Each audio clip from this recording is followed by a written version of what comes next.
Hey folks, this is Mary. Welcome back to my channel. So we are up to day 18 of 30 Inks 30 Days. And the ink I have chosen for today was a sample from pen friend Casey. This is Noodler's Whaleman's Sepia. And I seem to remember a lot of talk about this a couple of years ago, and I can't remember what the talk was about. Was it hard to get? Was it really waterproof? Something. People were talking about it a lot for some reason, but I can't remember why. So I have already swatched it on the paper here, and it did something really weird when I swatched it, and I don't know if it's going to show up on the paper, but it had these vertical lines in it, which was really weird.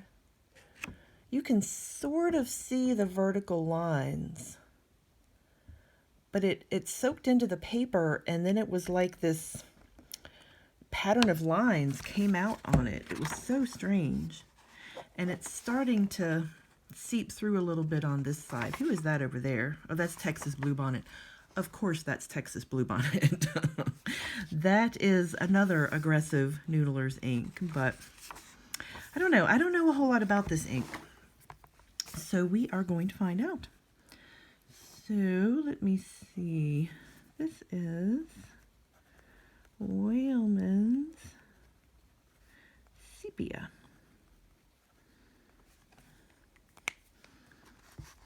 When I need to do my swatch card, I don't have a swatch card for this. I can probably squeeze an ink in down there, but I hate being squeezed. I hate my space being limited. So we're just going to turn the page and continue on. Since Antietam decided to take up half the page, whatever. Ooh, and who is that? Ah, of course, that is 54th Massachusetts. Soaking through the paper. Right there. My goodness. Noodler's does have quite a few aggressive inks. Okay, so let's do our swatch card. This is Noodler's Whaleman's Sepia. And it's really interesting. It starts off brown, and then it fades to kind of a, I don't know, a dark brownish gray. It's really interesting. And all of the ink was stuck to the piston, and I put the cap on the pen, and I was trying to shake the ink down, you know, shake it down off the piston, and a bunch of it went into the cap, which I soaked up with a Q-tip. But there's still a bunch in the cap, and that means it has gotten all over the nib. The nib is a mess. And there's still a bunch of ink in the cap, so it's just going to be a mess until I can go wash it off. But I'm not going to do that right now because we're making a video. So, where is my Q-tip? And this was the Cardinal Kestrel from yesterday. He just soaked on into the stick. Let's see. Let's see if we can watch it change color. See, it's very brown.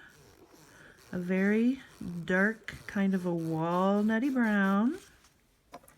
Very nice. And you can kind of see it lightening around the edges where it's drying.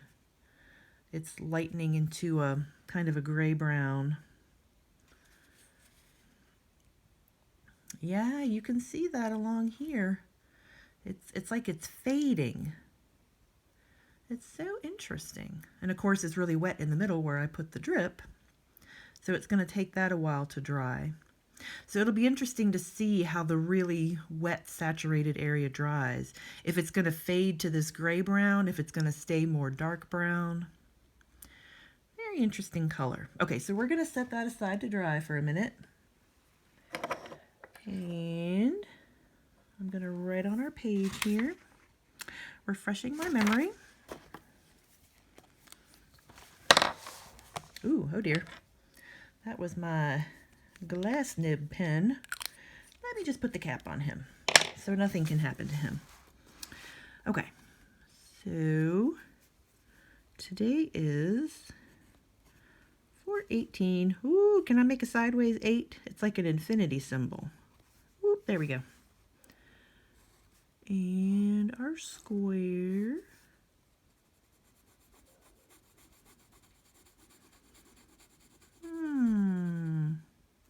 Again, it's very interesting to watch this ink dry. Maybe that's what the fuss was about before. I don't remember. I just remember a lot of people talking about this ink. Okay, so we're doing the ink name. Gosh, I've been doing this every day for going on 3 weeks now, and I still can't remember what my format is. So Whaleman's Sepia. And this is my trusty Twisby Go with a broad nib. And here are our water testing hash marks.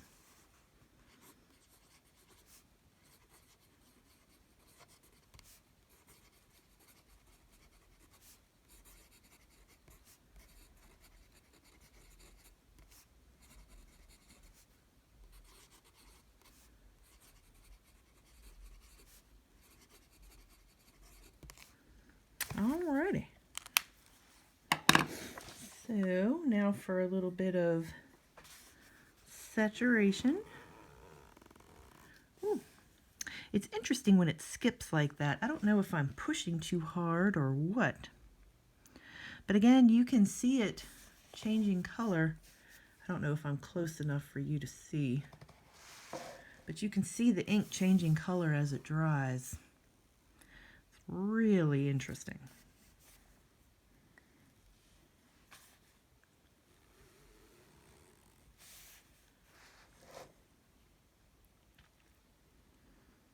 And again, you can tell the lighter, drier area versus the wet area.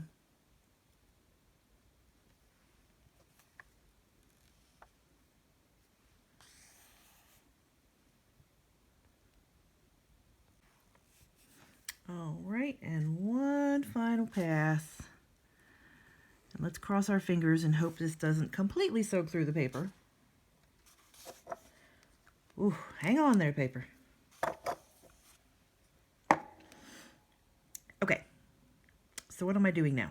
Oh, the water test. Okay, let me see. Again, how long have I been doing these? And I still cannot remember what I'm supposed to be doing. Okay, that looks really nice and dry. Again, I have ink all over my fingers, so it's hard to tell. But yeah, that looks nice and dry.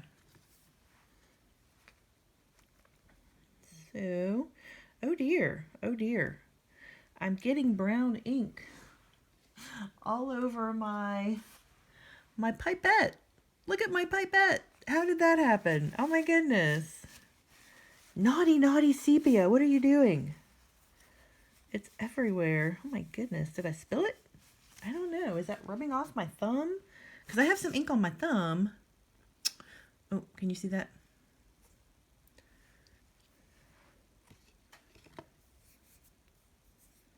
Let's see. So we are going to give him a little bit of water. And now we're going to wait a bit to see what happens. Should we take bets on how waterproof this ink is? I'm thinking it's going to be really waterproof because I think that's one of the things, one of the things that caused the buzz a couple of years ago. I just remember everybody talking about this ink and I can't remember why. So I suppose it's good to be talked about even if you don't know why you're being talked about. I don't know. Okay, I'm looking for a paper towel. I have located one. And we're coming up on 30 seconds here. I think this is 30 seconds. We're going to say it's close enough, and I am going to dab the water. Well, I see some green on there, but I think that might have soaked through from somewhere else. So I don't see any brown on there. That's definitely like a turquoisey color. I suppose I should invest in some new paper towels, but you know, waste not, want not. Reduce, reuse, recycle. Interesting how every generation has their environmentally friendly phrases. I don't know what the current environmentally friendly phrase is, but if you know what it is, please let me know. Okay, so here is a close-up. Gosh, this looks amazingly like Proctor's Ledge. The ink has barely moved, but there's a little cloud where the ink was. A little brown cloud. Okay, I'm going to flip back to Proctor's Ledge. Okay, so here's Proctor's Ledge. And again, there's that faint little cloud of color where the water was. I think you guys can see that. See, like right here, that's where the water was. So it barely moved. And here's Whaleman Sepia again. And there's that faint little cloud of color where the water was. So that's pretty cool. So I would definitely say that this is water resistant, highly water resistant. Is it waterproof? Pretty close. I guess that depends on your definition of waterproof. I would probably call this waterproof.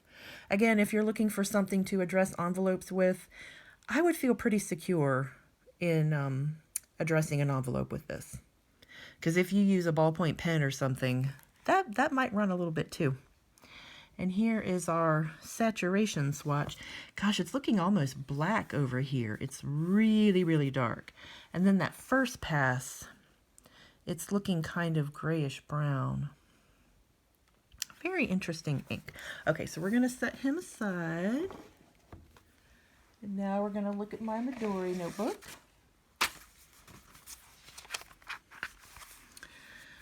So here is Whaleman Sepia on Midori MD paper. It does have some nice shading. I didn't really notice shading on the Exceed paper, but I wasn't really paying attention to that. I was paying attention to the water resistance. But I am seeing some good shading here.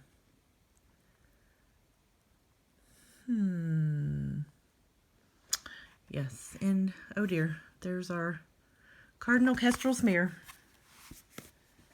And here is our Hobonichi notebook. And here it is. I don't see as much shading on this Hobonichi paper as I did on the Midori paper. Look at that. That looks very solid. Hardly any shading.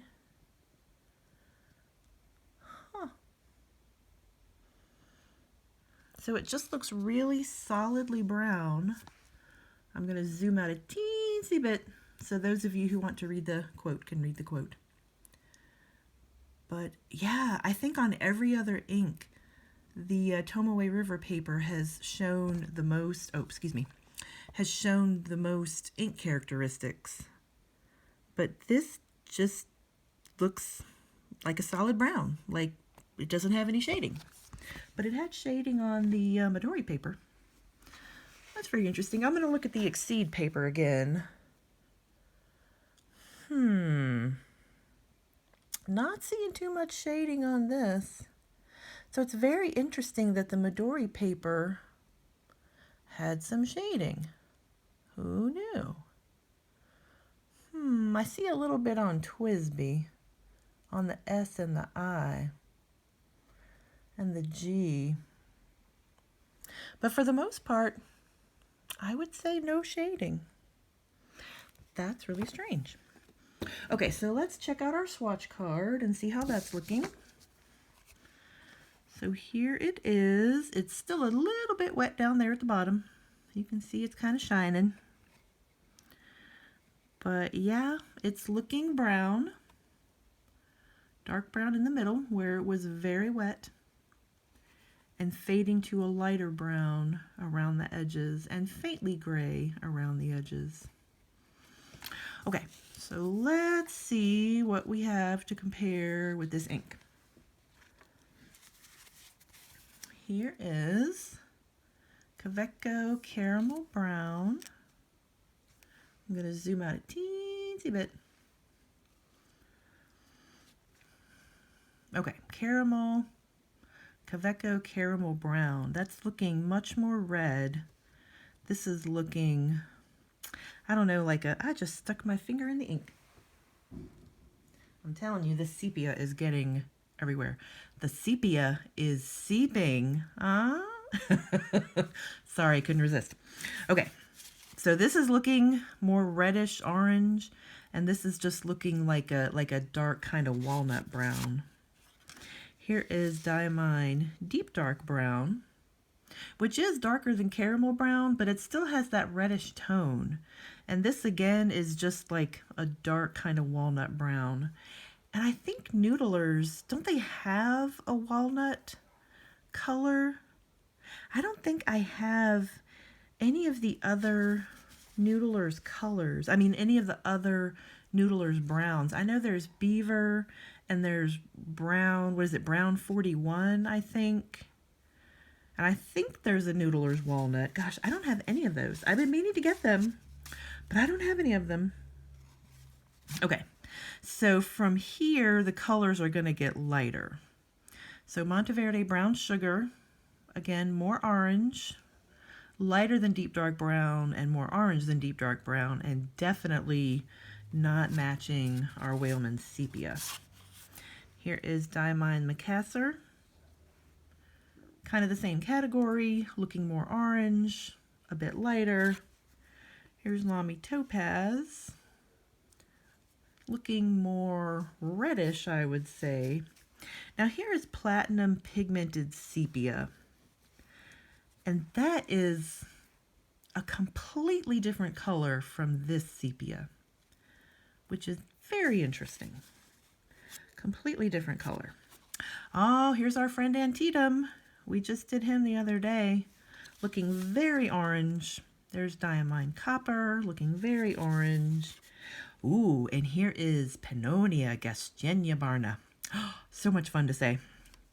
Again, looking much more orange. I'm going to move this stack away because it's getting kind of thick. And let's see, here is Robert Oster Cafe Crema. Now this doesn't have that kind of reddish tone. It's hard to describe, but it's very different from the sepia. Does it seem like just a lighter version of the Whaleman sepia? I don't know. Cafe Crema is kind of its own thing. It's kind of yellowish instead of being reddish. All the other browns tend to have kind of a reddish tone, but this one's kind of yellow. And here is Diamine Burnt Sienna, very orange. Canyon Rust, which is one of my favorite Monteverde inks, also looking very reddish. Ooh, I think I've got some duplicates here.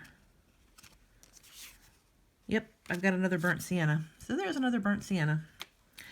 And here is Pelican Brilliant Brown. Again, all these browns are looking very orange. Now here is Proctor's Ledge. When I was working with that before, it was looking really brown, but compared to these colors, it looks purple. So that's very interesting. And I think it was Manda who commented before that my ink looked really brown, but compared to these browns, it looks purple. But yeah, when I was doing those comparisons, it did look very brown. So that's really weird. Inks are just fascinating, aren't they? Okay, so who did we think was the closest? Really none of them, but if I had to pick one, I would probably say either caramel brown or deep dark brown. Neither one of them is a good match. I would probably go with deep dark brown because this one is a bit lighter and more orange. And I used to have a bottle of Private Reserve Ebony Brown. They've got a whole ebony series, and I have ebony blue, ebony green, ebony purple, and ebony brown. But unfortunately, I was carrying that bottle of ebony brown around in my purse because it was a previous 30 inks 30 days, and I took it to work with me to ink my pen up, and somehow the bottle came open in my purse and turned everything in my purse ebony brown. So it would be somewhere in this range, probably closer to this deep dark brown. So this is definitely a unique color. It's just darker and less red than all of these browns. So yeah, kind of a unique color, and very interesting how it changes color as it dries. Alrighty, well that is all for today. So thank you again to Miss Casey for sending along this sample, and thank you for joining me. I hope you enjoyed the video, and hopefully I will see you tomorrow. Take care. Bye-bye.